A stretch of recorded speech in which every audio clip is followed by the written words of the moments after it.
In my last video, I was sharing with you my accordion book, which I painted the whole background in an abstract landscape with traditional gouache. I told you I'd make a video on gouache, so let's jump in. Let's start with what is gouache. You've heard about it, you probably had trouble pronouncing it. It's an old traditional paint, tempera based, that is very simply opaque watercolor. Likely, if you've ever bought a pan of or a set of watercolor paints, there's usually a tube of white paint in there, and that actually is gouache. And if you stay to the end of the video, you're going to see how I use my gouache. So the gouache that I'm talking about is traditional gouache. It's very different than acrylic gouache. So it's important that you go into this knowing the difference. Acrylic gouache has polymers in it. It has acrylic in it. So when it dries, it's dry. You cannot rehydrate it. You cannot bring it back to life. It just doesn't have any of the benefits of watercolor. And that's what I love about it. It just reminds me of childhood.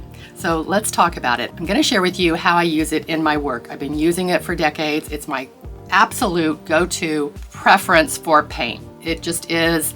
I do use acrylic gouache, but I don't use it very often. My go-to is traditional gouache. So that's the only thing that we're talking about today is traditional, water-based, rehydratable gouache. So I have this tray that has a collection of different gouache pots sitting on it. Oh, that looks like it's got some, can't tell if that's mildew or if that is just discoloration from the mix. But that's a good reason to use distilled water. So always use distilled water. So that's a reminder to me to use distilled water. The unfortunate thing is in my mister, which is what I usually end up using to spray it may not have distilled water in it, so I need to remember that. So I'll just use this distilled water, but I'll get to that. So I've got all these paints on here, and I've got some dried up gouache here, and I'm gonna clear my tray off first because I want it to be a clean start. But this is the perfect example of how my art table paper gets filled up. So I'm going to show you. Very simple. You probably already know what's coming. So I'm just going to rehydrate this because I don't want to waste this paint. And I'm just going to start painting it in different spots here on my paper.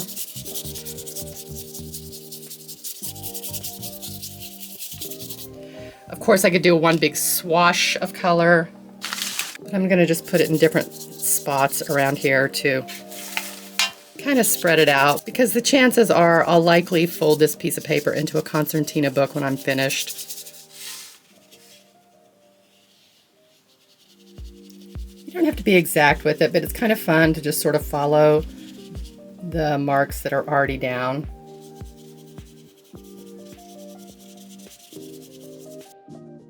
Of course, you can paint over it.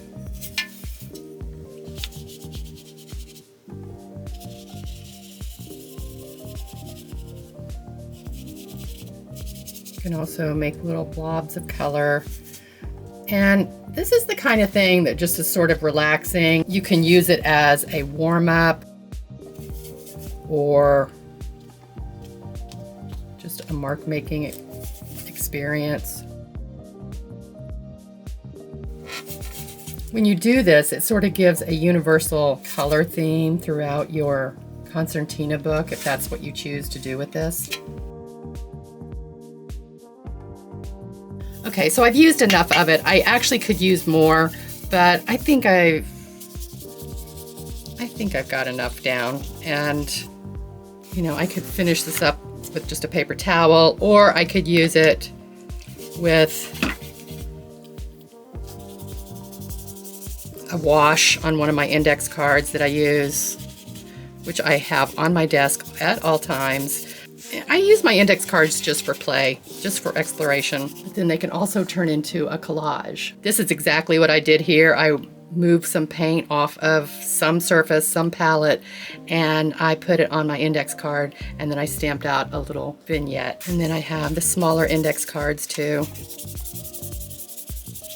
Getting a maximum yield of my paint. And I love this color, so I will use it. All right, so I do keep a tray in a drawer of my gouache paint pots. And most of the time they're covered up. Sometimes they don't get covered up. But gouache is rehydratable. Traditional gouache is rehydratable. And I love to just sit down and mix colors. And one of my favorite things to do is just to sit down at my table on my art table paper, or you can just use a big piece of paper, whatever, and mix colors. And then you can mix them right on your table. You can put them in a swatch color book or anything. Just get creative, you know, use your index cards, do several color swatches on those. And I mean, this hardly has any paint in it. You can see this. But I'll use it up. There's a lot of paint in there. It's worth saving. But I like mixing my colors inside the pots. I will leave a link for these pots here. I think they're great. I just love them. I love having this ability to use my paints like this. And I always can never have enough greens. I like real dark smoky greens. So maybe I'll use this one too. So I keep all of my mixed colors on this tray. I also keep a pot of white somewhere. I don't know where it is, but I will use like a little gift card or hotel key card with a little swatch of white there to use, or I just pull out a tube of white and have it ready. Perfect for mixing. Oh, I know where it is. In my sketch travel bag, I usually keep a pot of white gouache. So that's where this stays normally. I also have a little pan of black gouache. Now, I got this from Sketchbox, and I love it. I just leave this sitting on my desk. It's by Caran d'Ache. I haven't used any of their other gouaches. That's not true. I have one more that I got from Sketchbox, and this is their Phthalo. I think this is Phthalo Blue, and I love it. I should look more into the Caran d'Ache pans of gouache, but I have been using primarily Holbein. So in the last video, when I was getting my paints ready, I was filming, and this is how I went through the process of getting my paints together to decide what colors to use. And I just started filming and talking, and when I pulled out my tubes of paint, I didn't realize that I had watercolor tubes that I was talking to you, thinking that they were gouache tubes, but you'll see me figure that out as we go through this video. I had a big collection of Winsor Newton gouache, and they will dry up. The tubes will dry up, but what you got to do is you got to cut open the end, and I don't have one to show you here. Well, kind of. This is watercolor, but you get the idea. And you cut open the end, and this is when it's all dried up, or you can cut open the end and let it dry, and then you get your big piece of paint, and then you can put it in a pot and hydrate it that way. If you are using cobalt or cadmium paints that are toxic, you need to be careful doing this step, holding the paint that's dry like I am here with the blue. It wasn't cobalt, it was an ultramarine, so just know that you gotta be careful. Safety first. What I did with all of my old Winsor Newton gouache paints was they were all dried up, or they had started to dry up, or as they were drying up, I would just transfer them to a mixed color pot. I would decide on a color or several colors and sit down and just mix a big collection of different colors and then get the tubes out of there. So I didn't have to, that's interesting. So I didn't have to deal with the dried up paint tubes. So that's always a good thing to do. If you don't know what to do, you want to feel creative, you want to play with paints, and you want to play with color. So it's a fun process to just sit down and play with color. I don't need to tell you, you know, it's fun to play with color. So there you go. So in the last video, when I was getting my paints ready, I was filming, and this is how I went through the process of getting my paints together to decide what colors to use. Okay, so I pulled out several colors that I want them to be very autumnal. I'm trying not to do too much pink, but I do want to do, sometimes I will label the bottom if I want to make sure that I can remember what this is, or I'll write on it. This is This says cobalt, but clearly it's been tinted with some white. And if you're going to mix paints, you got to have white. So don't think you're going to sit down and mix a bunch of paints and get some really cool colors if you don't have white. And I would implore you to invest in a big tube of white. If you want to know what you've mixed and you want to keep a record of it, let's see, I don't have this written anywhere. This is Linden Green. Yeah, so you can write it on the bottom, and I just use little, yeah, here we go. This is Reeves Brilliant Red plus Orange Lake Light. Nope, not anymore. Now it's Flame Red by Holbein. Not anymore. Oh, wait. This is not...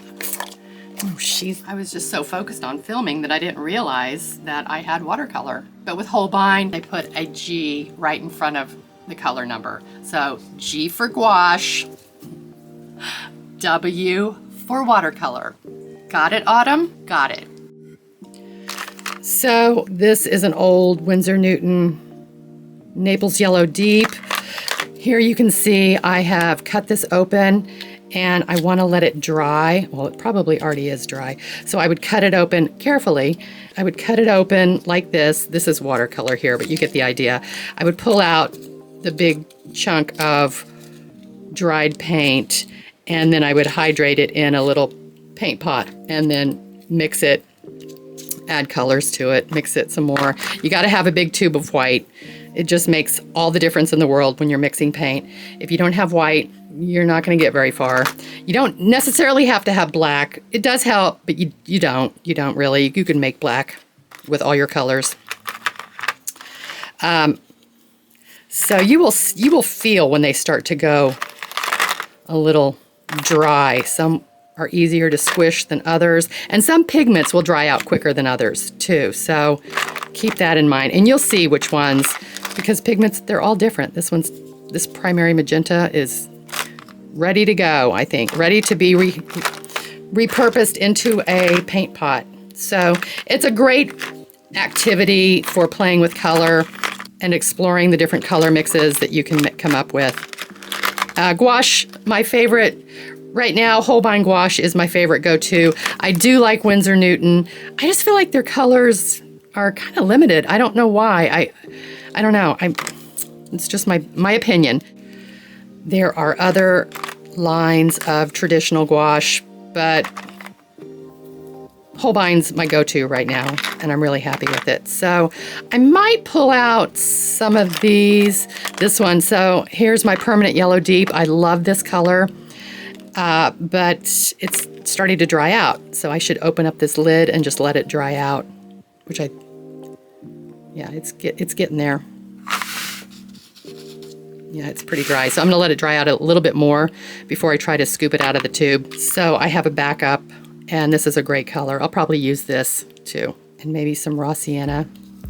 That might be nice. I'm gonna probably, yeah, I don't know. We'll see. Let's see how this goes. And what's this one? Naples Yellow, Italian. That's a good one too. I don't know. I'm not going to get too carried away with colors because I can always come back and do some more. I might add a little burnt umber or sepia. I think I'll do the sepia. Now see, I don't know. This is, again, a perfect example of how will I decide. And I can, that's my dog snoring. There's my burnt umber. Here's my sepia.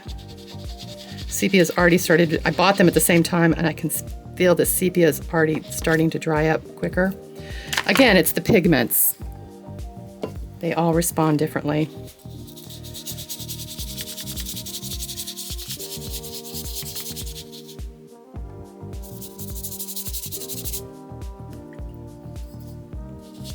This is a little bit more yellow. So I think I'll use the burnt umber. If you have a really nice earthy brown, you will never need to buy a black. You can just make it with all of your other colors, and this is a good example. So I think I'm going to use the burnt umber, and the sepia is back in the pan. So just keep a little stash of your gouache and have fun with them. Also, one more thing, I do keep a pan set of gouache that I did fill up myself. And I also keep this in my travel bag too. So if I want to have gouache while I'm out and about, I have it.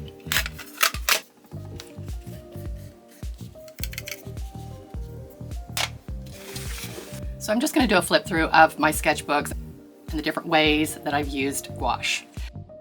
In my sketchbook here, you can see I just did some swatches of swatches. Some swatches of squash. I did some swatches of gouache, and you can see that they can be runny and watery and have a really nice watercolor effect. And you're going to see that as we go through these pages.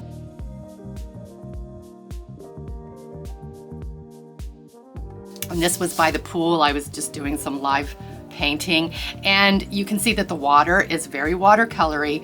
When we went to Thailand and when I went to Italy, I did travel with a couple of small sketchbooks and my pan set of gouache, and that's absolutely one of the benefits of gouache. As I go through these, you're going to see there's a watercolor quality to it, and there's going to be an opaque quality to it. And some more just still life looking watercolory and also opaque.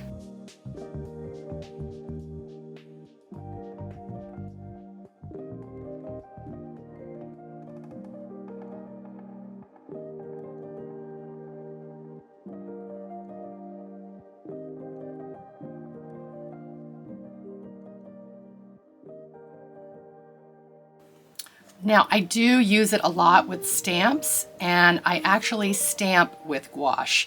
I'm going to do a video on that soon, and it's a tremendous effect that I love. I actually don't think I've seen anybody else do it, so I think it is time to do a video on that. And it's one of my favorite things to do. It works really well for abstract expressionists, for instance, in this floral.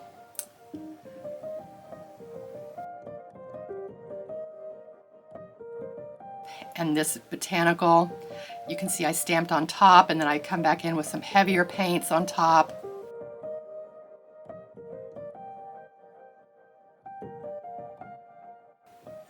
And of course, just doing simple studies of sketches, like with these leaves, a simple leaf study.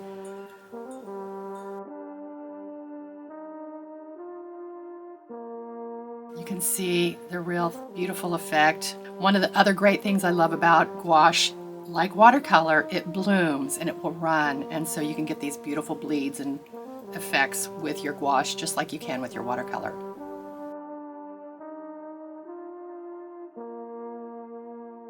Again, stamping on top of it, stamping around it.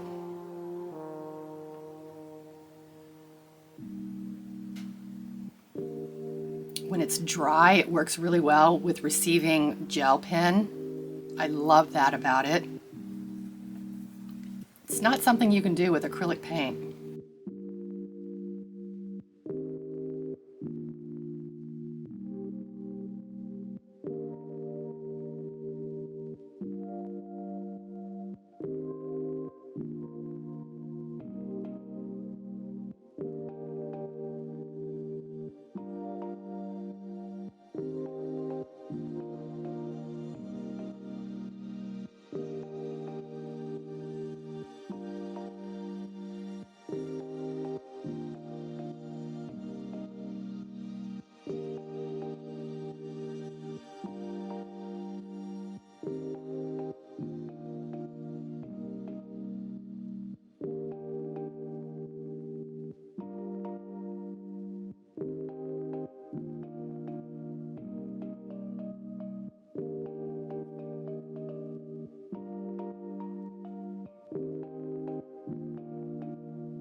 Swatching it is always fun.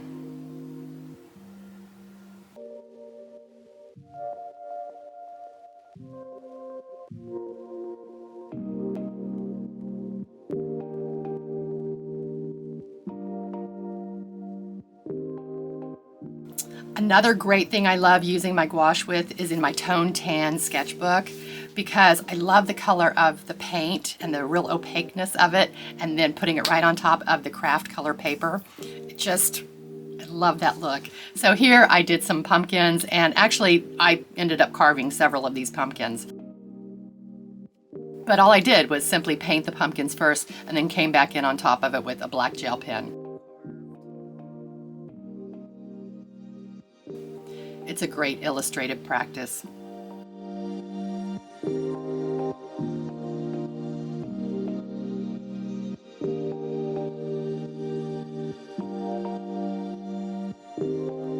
Again, stamping with gouache.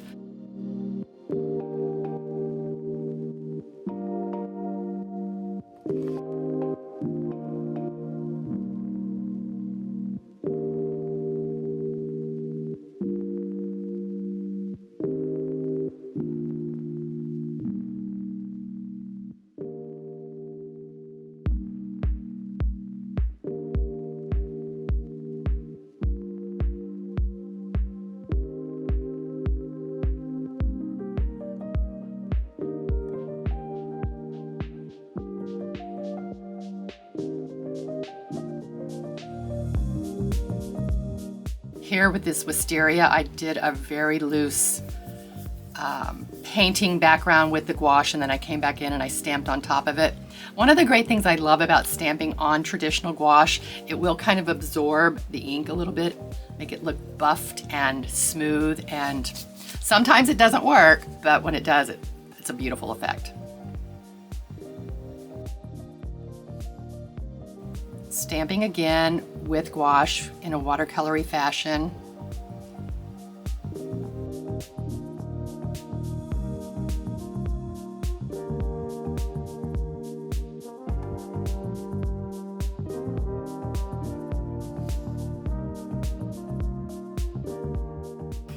Yep, here we go. Abstract florals.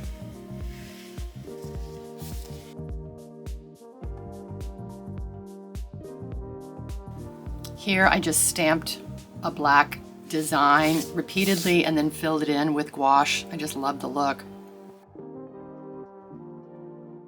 I also love how when you paint a background one solid color, you got to make sure you have enough of that paint mixed up that it just gives a real velvety finish to the background. And it has a depth to it as well.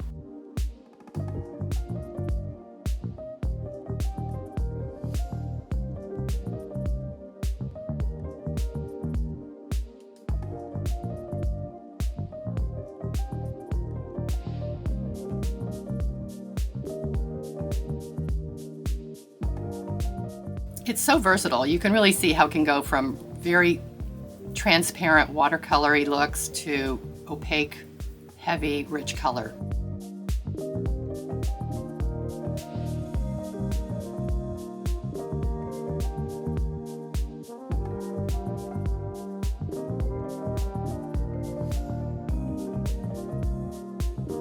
Here you can see some real watercolory effects.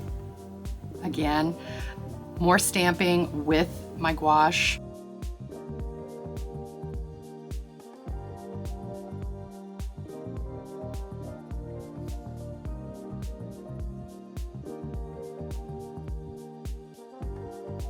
It's also great to stamp on top, like I said.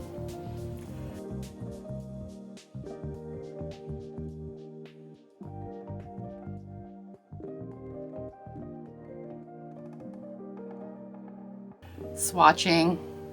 It's so versatile. You can really see how it can go from very transparent watercolory looks to opaque, heavy, rich color.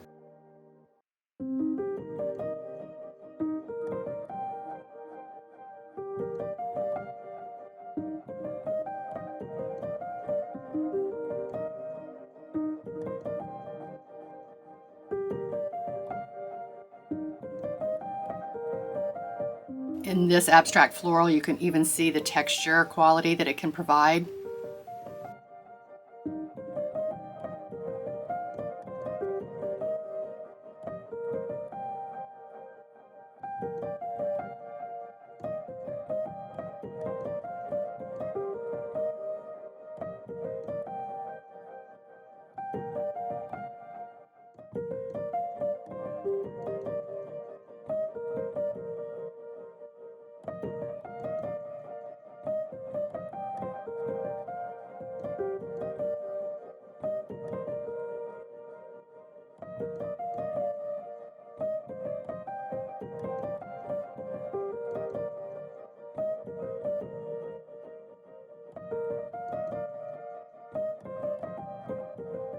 This particular still life, I did it once on the right. I didn't like how it looked, so I had to redo it. I think the left-hand side looks much better.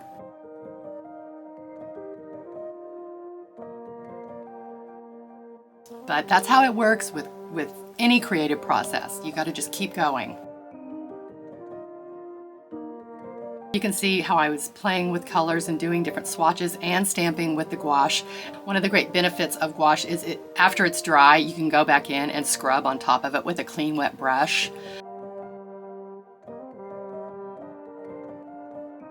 I hope I've inspired you to try gouache. Don't be intimidated by it. I hope I helped you with any confusion about gouache. I hope I didn't confuse you more. I'll see you in the next video.